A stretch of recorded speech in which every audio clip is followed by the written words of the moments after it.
Asdiqa, salam alaikum, bonjour ou bonsoir les amis. J'espère que vous allez bien partout où vous vous trouvez. En tout cas, c'est ce que je vous souhaite. Et pour le meilleur de toutes les situations, bien sûr. Bienvenue sur votre chaîne Bled Maghribia qui attend comme toujours vos encouragements. Merci pour vos compliments, vos commentaires et vos précieux conseils. Mais abonnez-vous pour rester tout simplement informé. Et cette séquence vidéo se penche cette fois-ci sur ce qui est appelé le mal algérien, la malédiction. Un livre, c'est à travers un livre tout simplement explosif qui raconte l'immersion venant de deux experts français au pays du monde à l'envers. C'est le titre. C'est comme ça que s'intitule cet ouvrage.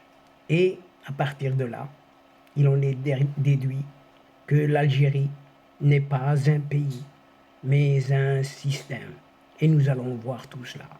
C'est ce que décrivent deux experts français mandatés dans le cadre d'une mission officielle, tout ce qu'il y a d'officiel, et qui a duré 5 années et demie en Algérie même, et dans le livre, un livre événement, avec un grand titre qui dit tout, tout à travers 3 mots, le mal algérien, rien que ça. Et cet ouvrage, qui dépasse dans l'analyse et la description toutes les publications qui ont diagnostiqué les pathologies, ces maladies de ce régime algérien. Et donc cet ouvrage devrait constituer un livre de chevet pour tous ceux et celles qui s'intéressent à ce voisin oriental, cet Éden de l'Est. Et voici, à travers cette séquence, une série de 5 épisodes qui vous seront relatés à chaque fois et au fur et à mesure des prochaines séquences vidéo. Et cette séquence, on est la toute première, chers amis, qui vous est livrée avec vraiment joie. Et c'est un livre tout simplement qu'il faut absolument lire, chers amis. Il faut le lire, ça vaut la peine.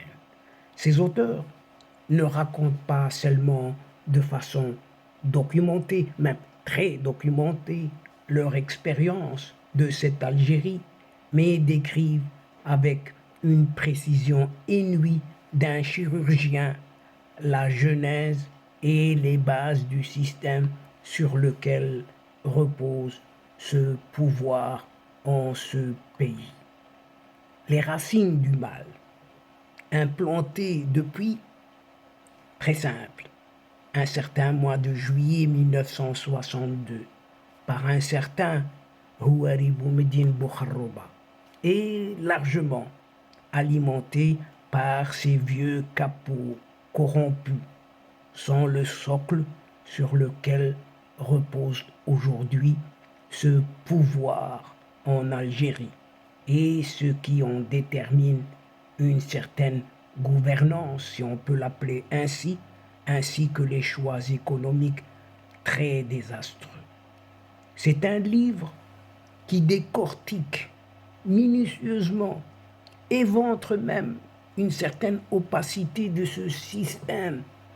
On explique le fonctionnement avec des mots simples, intelligibles, alors même que le propre de ce pouvoir algérien est des dispositifs de rente et de corruption qui lui permettent de se pérenniser et d'être aux antipodes de tous les modèles au détriment du peuple, modèle connu surtout et de défier même la rationalité qui existe. Cette monstruosité du pouvoir algérien, les auteurs de ce livre, de cet ouvrage, nomme, entre guillemets, le fonctionnement inversé des valeurs normales.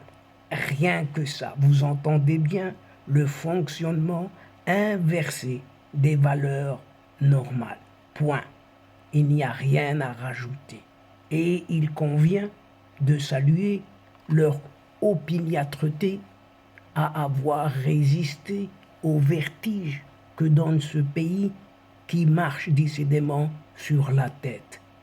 L'Algérie donne le tournis, le vertige, au sens propre du terme. Par le simple exercice du bon sens, elle se révèle, cette Algérie, le pays du monde à l'envers, constate un certain Jean-Louis Levé et son collègue, son homologue Paul Tolila. Ce sont ces deux auteurs du livre. Le livre, Le mal algérien. Et les deux auteurs ont résisté au vertige et ont trouvé des mots très descriptifs et très analytiques pour circonscrire le fonctionnement de ce système algérien. L'un des principaux mérites de ce mal algérien, entre guillemets, est que ses auteurs ne sont pas des politiques du tout, mais des experts mandatés dans le cadre d'une mission officielle de coopération économique entre la maman France et son bébé l'Algérie de 2013 à 2019. Rien que ça. 5 ans et demi. Et qui ont pu, durant leurs multiples séjours dans plusieurs villes en Algérie, leurs échanges avec les responsables politiques, si on peut les appeler responsables, les hommes d'affaires et les acteurs de cette société civile, diagnostiquer de l'intérieur un certain chaos administratif. Et vous entendez bien, il n'y a pas que le chaos administratif, il y a ce qu'on appelle l'immobilisme du système. Jean-Louis Levé et Paul Tolila sont deux universitaires de renom. Le premier est docteur d'État en sciences économiques. Le second est normalien, professeur. Durant leur expérience de terrain et leur immersion au cœur des réalités algériennes, ils ont pris la mesure de l'incurabilité volontairement voulue par ce système avec un S majuscule du mal, le mal algérien. Comprendre le système algérien, c'est comprendre sa genèse, intimement liée au coup d'État d'un certain Houari Boumediene Boukhrouba, coup d'État en 1962, à la tête de l'armée des frontières. Ce soi-disant colonel Boumediene Boukhrouba n'a jamais tiré un seul coup de feu pendant la guerre de libération. Et pourtant, il en est sorti colonel. Comment? On ne sait pas. Il a attendu que les maquisards fassent le boulot pour lui contre l'armée française pour marcher sur Alger, tuant et poussant à la fuite les survivants épuisés qui avaient mené la guerre de libération.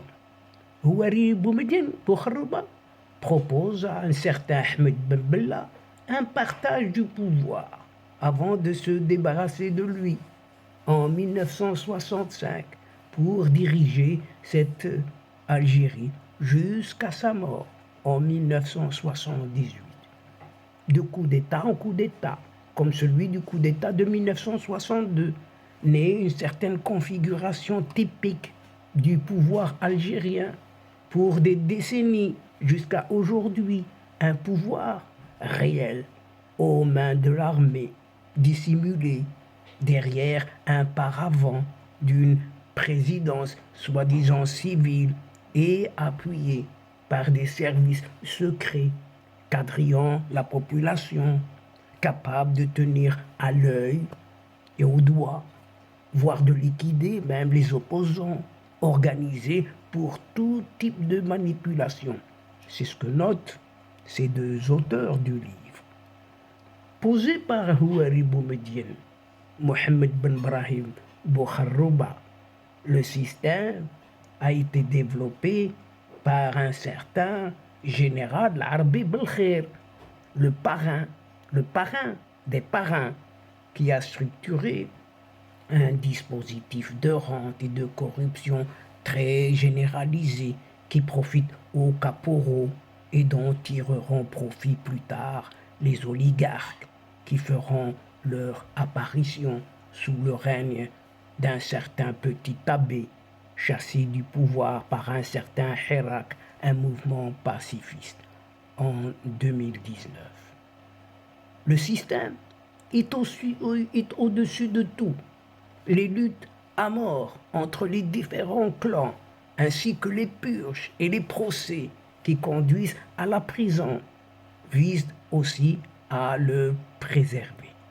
À ce sujet, Jean-Louis Levé et Paul Tolila écrivent dans leur livre, et on pourra le lire, très simple, on ouvre les guillemets et on les ferme. Les purges restent un moyen de défense du système général de domination et non pas une opération de justice. La corruption et l'enrichissement indu étant à ciel ouvert, le système ne peut se permettre de laisser la case homme fort vide. Il n'en est pas question. Tous les dirigeants algériens, si on peut les appeler dirigeants, sont soumis au système et ne peuvent prendre une décision importante en dehors de ces rouages, les rouages du système. Les interlocuteurs des deux auteurs, y compris certains parmi les hauts placés de l'État dans la hiérarchie politico-administrative, peuvent se laisser aller à des troublantes confidences, comme si, comme ça, comme si de rien n'était, sur le caractère purement théâtral des autres représentations de cet État qui ne sont pas au cœur du système, ce qu'on appelle les à côté, sans qui sont mis à la marge. Et vous savez, chez nous, on a des ministres, parce que lorsque nous recevons des ministres d'autres pays, il faut bien que nous en mettions en face quelques-uns. Voici quelques-uns de ces propos lâchés par là par ces soi-disant responsables. Et la pérennisation du système avec un S majuscule, est garantie par un nombre impressionnant de policiers et de gendarmes. C'est normal, c'est un pays de militaires, de policiers. Le régime algérien utilise l'intimidation, tout simplement, pour maintenir la population dans la résignation.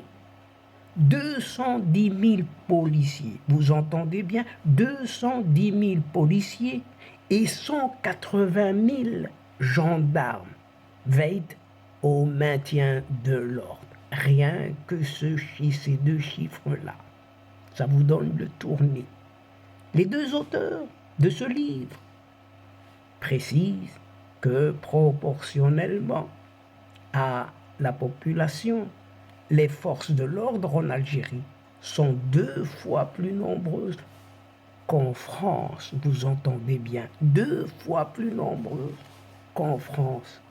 Le récit national en Algérie repose toujours, continuellement, sur un mensonge, une imposture, quoi. L'armée algérienne est la garante et la protectrice de ce narratif mensonger. Celui qu'on présente comme le fondateur de cette Algérie moderne et le concepteur du système, un certain Houari Boumediene Bokharouba, n'a jamais combattu de sa vie l'armée française.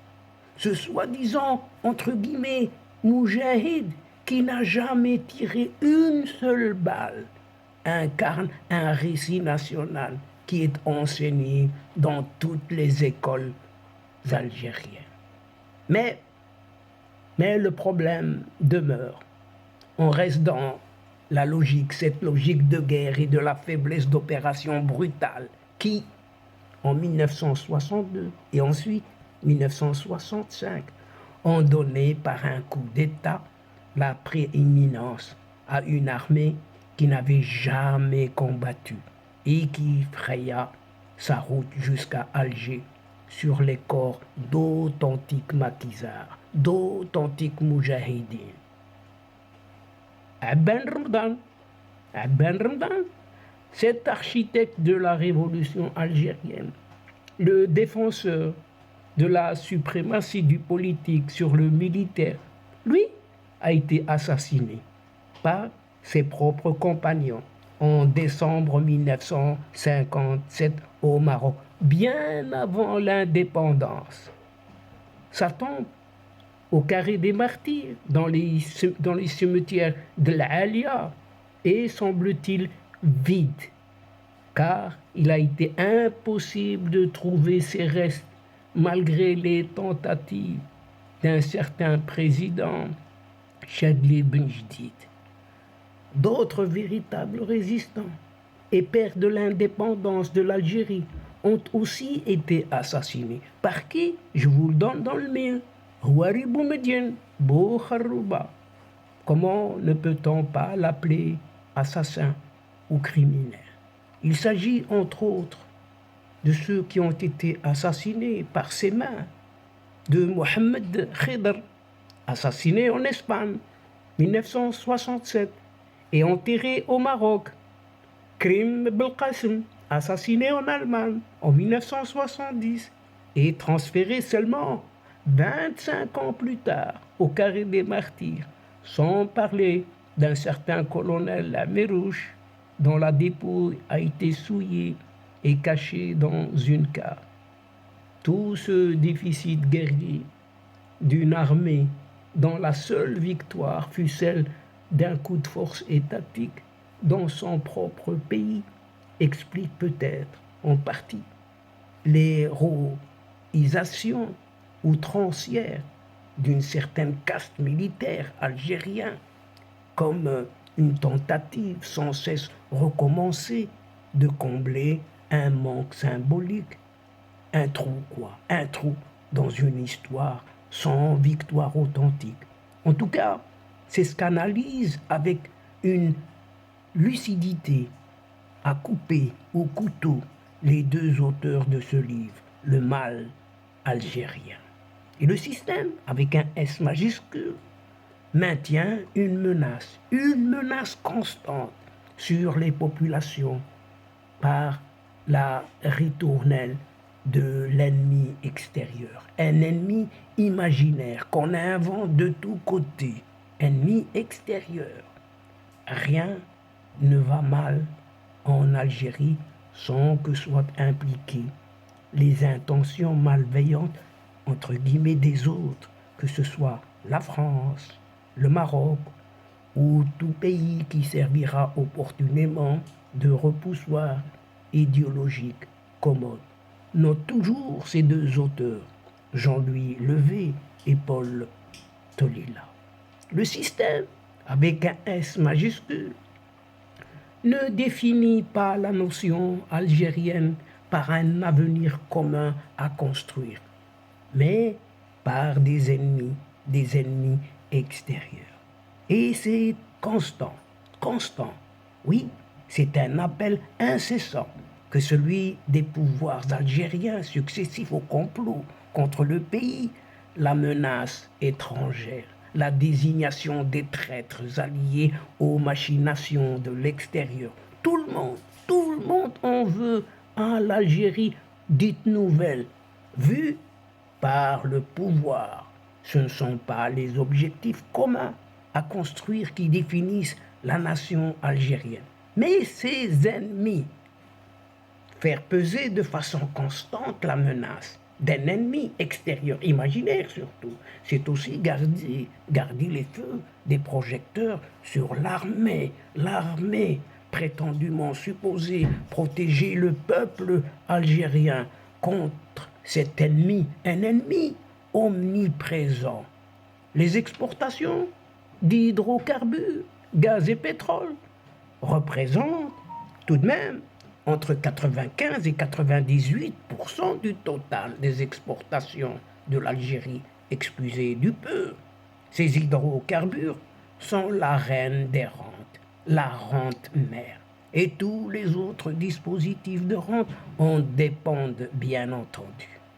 Tout le système économique de la vie quotidienne est suspendu à cette rente, qui elle-même est suspendue aux variations des prix sur les marchés mondiaux et à la menace d'un épuisement inéluctable des ressources. Et tenter d'ajouter, rien que cela. Et durant les 20 ans de règne d'un certain petit abbé, l'Algérie a engrangé près de 1200 milliards de dollars grâce aux hydrocarbures, échappant à tout contrôle du Parlement et de l'administration fiscale. De l'argent mis de côté, c'est ce qu'on appelle les fonds de réserve, volatilisés.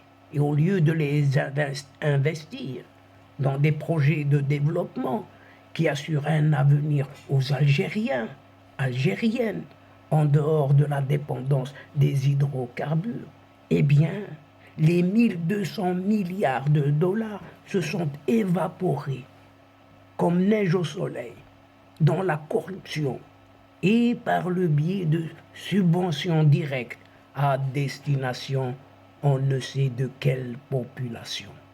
Et c'est le prix. C'est le prix à payer pour la paix sociale et à propos de l'argent, de la rente, et qui finit par tout acheter, mais détruit la valeur du travail dans le pays. On ne leur apprend pas à travailler. Et les auteurs, ces deux auteurs de ce livre, Le mal algérien, ces deux auteurs notent avec une implacable lucidité, que contrairement à l'adage d'un certain Mao Tse-tung, le régime algérien préfère donner des poissons aux gens plutôt que de leur apprendre à pêcher. Donc, n'apprennent pas du tout à travailler. Le flegme, la paresse, si ce n'est la fainéantise. Dans un pays avec 20% de chômage, vous entendez bien, 20%, si ce n'est pas plus, allant jusqu'à 50% dans certaines régions de l'intérieur.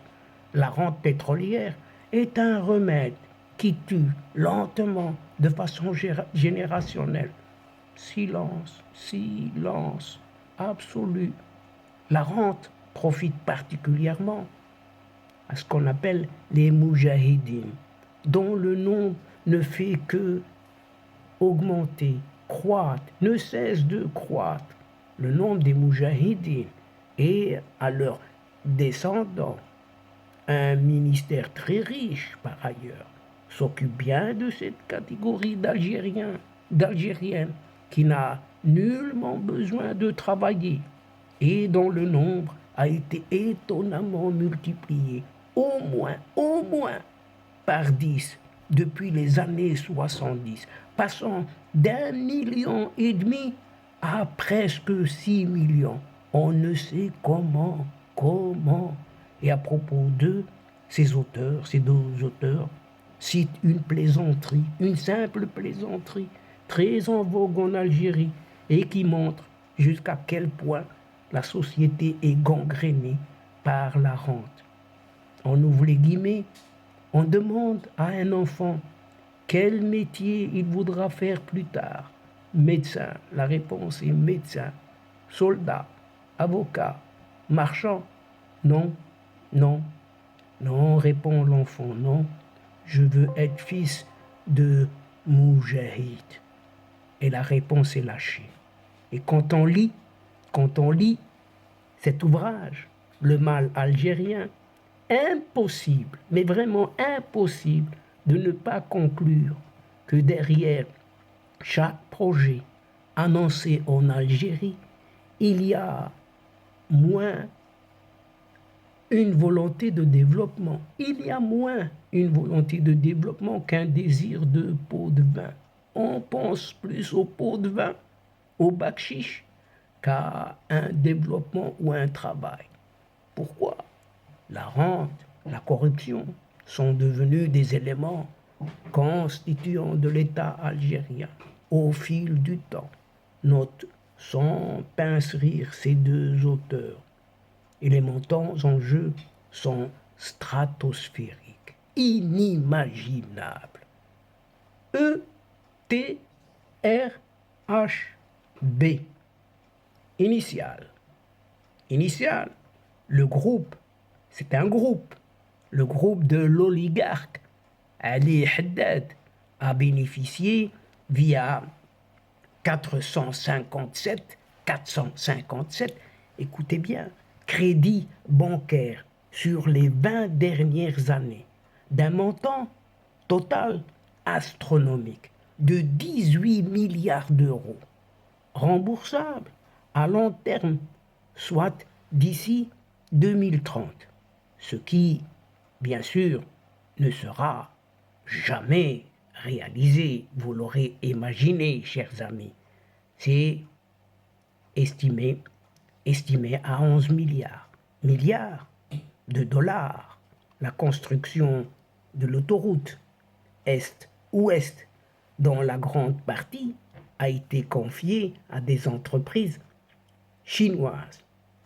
On a coûté finalement 17 milliards, soit 6 milliards de plus, en dollars, pas en dinars.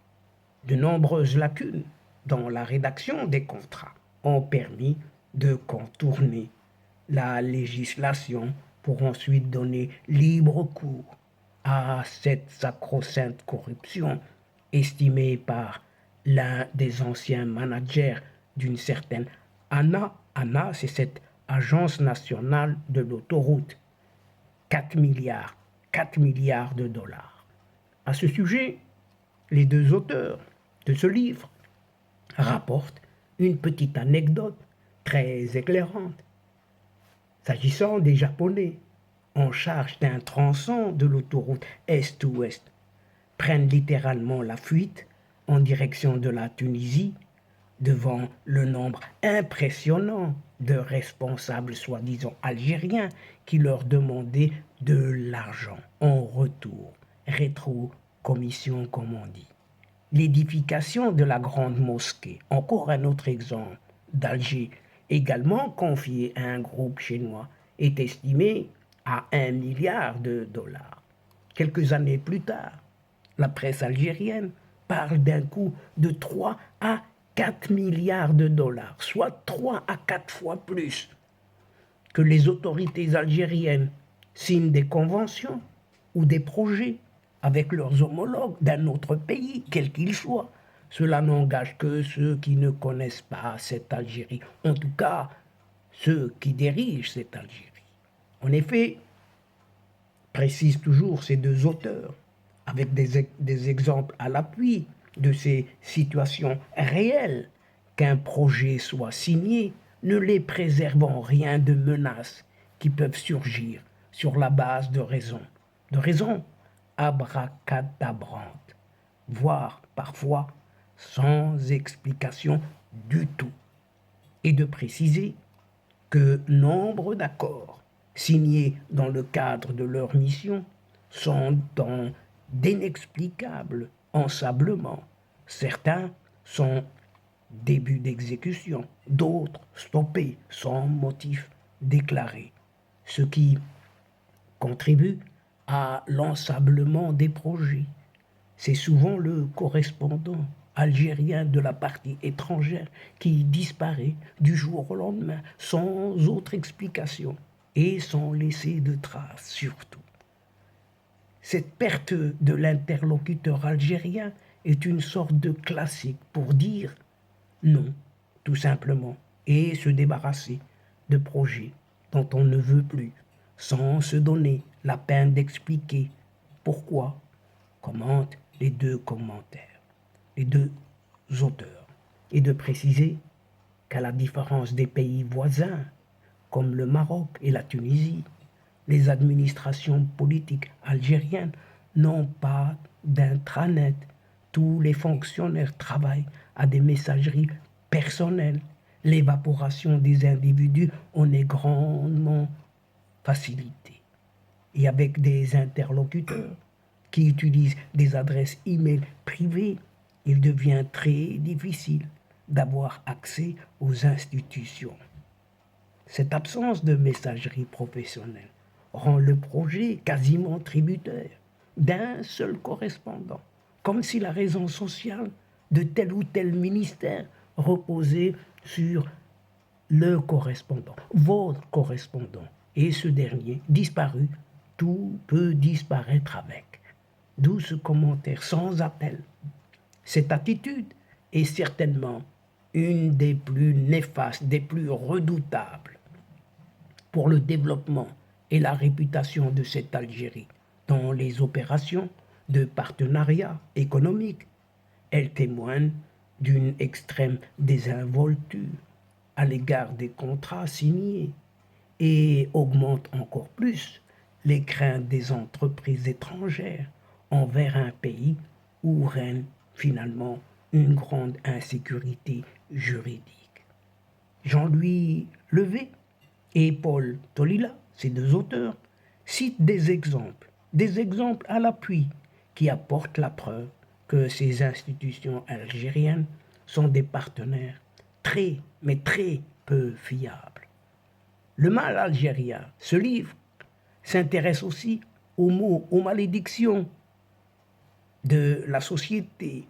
Mot, c'est M-A-U-X, malédiction de la société, faisant l'objet d'une véritable omerta, silence, radio, on ne dit rien, de la part des médias, quasiment tous inféodés au régime. Le moindre des mérites du livre est qu'il met la lumière sur des sujets dont on parle très peu, comme la prostitution par exemple, l'un des angles d'attaque de prédilection de la meute médiatique de cette junte contre le voisin d'à côté à l'ouest. Et vous l'avez deviné de qui il s'agit. La prostitution est omniprésente en cette Algérie. Elle fleurit dans des stations balnéaires comme Tichy, région de Béjaïa, mais également dans les métropoles et villes de taille moyenne comme Alger, Tlemcen, Sétif, Borj, Bou Haririja, etc. Et les auteurs avancent le chiffre, un chiffre très affolant, de plus de 4 millions de personnes vivant, écoutez bien, de la prostitution en cette Algérie. Une Algérie décidément qui part en vrille.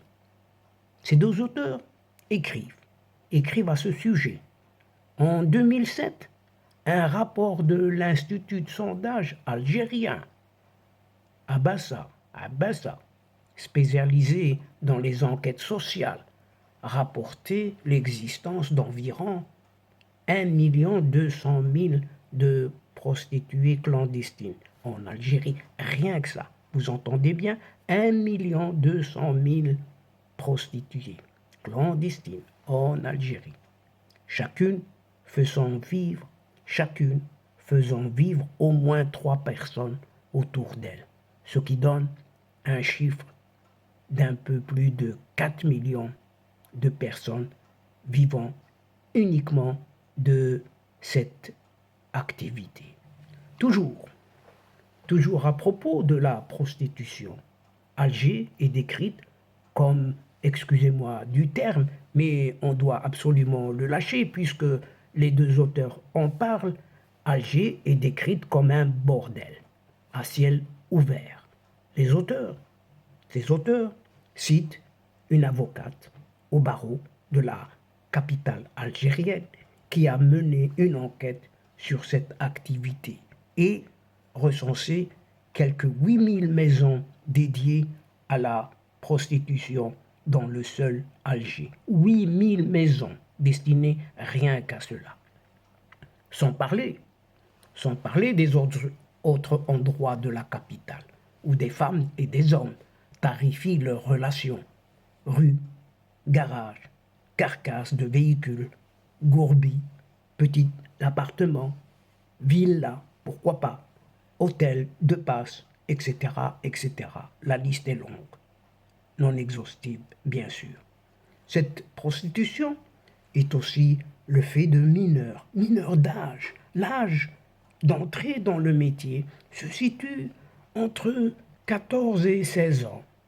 Tout le monde connaît la manie algérienne de gonfler les chiffres. Le champion, toute catégorie, on est cet athée.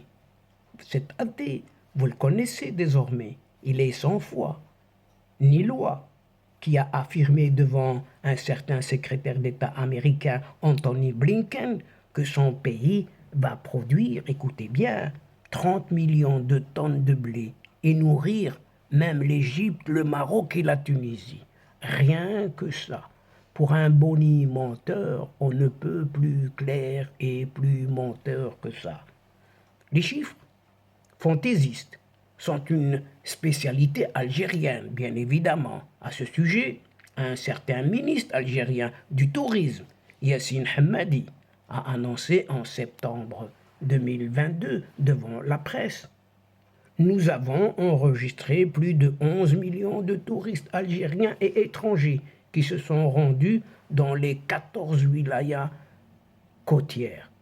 Et je dis bien, et on dit bien, tout le monde sait bien, touristes, entre guillemets, parce que le nombre d'estivants a dépassé les 120 millions au niveau de toutes les wilayas et communes côtières.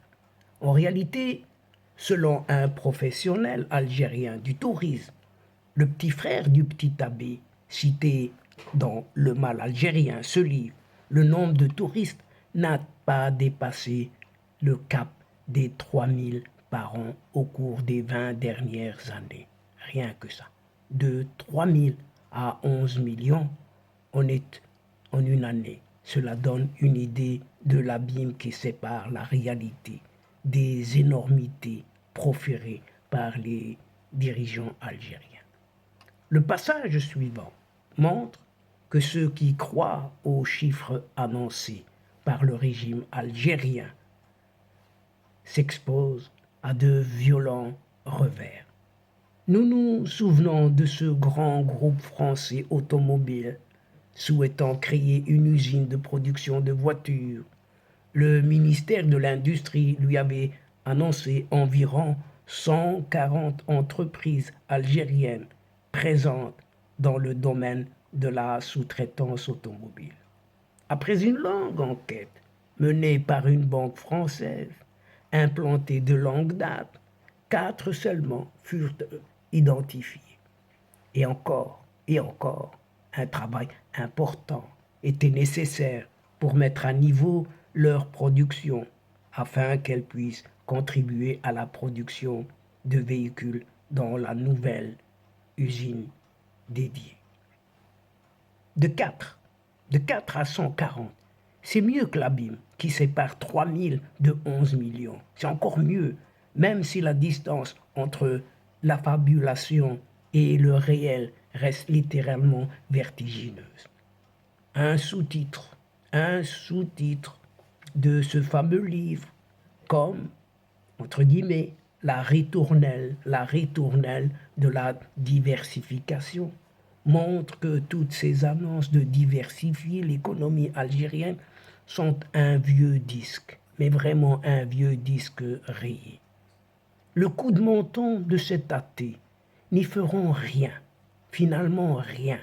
En effet, ce pseudo-président algérien n'est pas le premier à ordonner une certaine révolution industrielle et l'indispensable diversification de l'économie qui va avec.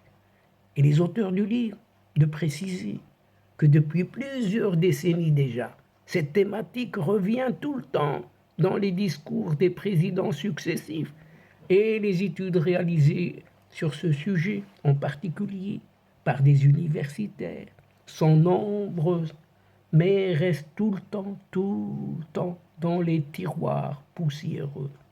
Le livre, Le mal algérien, rapporte plein de témoignages lucides sur l'impossibilité de se libérer de cette emprise des hydrocarbures. La fameuse règle de l'actionnariat dans les entreprises établies en Algérie, 51% pour l'opérateur algérien, 49% pour l'investisseur étranger, ralentit considérablement les investissements étrangers dans le pays. Les auteurs expliquent la sacralité de ces règles, dont tout le monde en reconnaît le caractère préjudiciable pour le développement du pays par la crainte de voir l'économie échapper aux dirigeants mafieux qui contrôlent cette Algérie. Et cela donne dans la langue des auteurs. Plus il y a de projets de coproduction d'un investisseur étranger et d'une entreprise algérienne, plus il est difficile de contrôler cette économie du pays. Plus il y a de production made in Algérie, moins il y a d'importation. Et moins d'importation, c'est autant de leviers en moins pour contrôler les flux de devises et faire fortune rapidement avec les barons, bien sûr, de cette nomenclatura du pays. Et de préciser, l'Algérie en est ainsi venue à même importer, écoutez bien, du sable, des pierres et des carburants, tant le système de surfacturation et le transfert de devises via des sociétés écrans vers des paradis fiscaux demeurent efficaces pour tous les profiteurs du système. Les auteurs rapportent de nombreuses anecdotes sur leurs rencontres avec les responsables algériens. Un certain Abdelmalek Sellal, alors Premier ministre, ils ont posé une question sur la non-existence en Algérie d'un ministère de l'économie. Tout simplement, rien que ça. Nous créerons un ministère de l'économie quand nous aurons une économie, a répondu un responsable. Et avec le nombre d'analyses et de faits réels rapportés par le lecteur du livre, ou l'auteur du livre plutôt, de Jean-Louis Levé, Paul Tolila arrive à la conclusion que le mal qui ronge cette Algérie dépasse tout ce qu'il pouvait imaginer jusque-là.